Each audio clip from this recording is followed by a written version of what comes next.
In this video, we are going to understand a very important networking topic, which is classless inter-domain routing, also called as CIDR. I will tell you what is CIDR and CIDR notation and how do we calculate number of IP addresses using CIDR notation. So in a network, each device has an IP address, and using this IP address, devices communicate with each other. As network grows, more devices connect to the network and we need more IP addresses. Now the question is, how do we manage and allocate these IP addresses? That's where CIDR comes in. So CIDR is a method which allocate and manage IP addresses when we define the range of IP address for a network. We use CIDR notations to define the IP address range.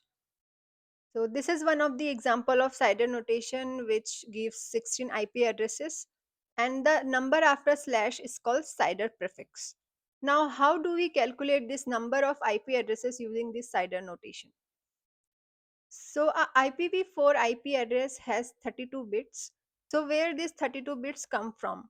When we divide this IP address into four parts and convert each number into octet, so we can see that each number has 8 bits and total it is 32 bits. So that's how we calculate 32 bits in an IPv4 IP address.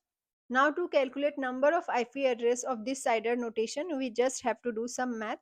We subtract CIDR prefix 28 from 32, so we get 4, and we put this 4 into the power of 2, so we get 16 IP addresses.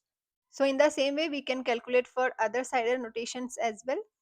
So you can see if we have CIDR prefix 24, we get 256 IP addresses.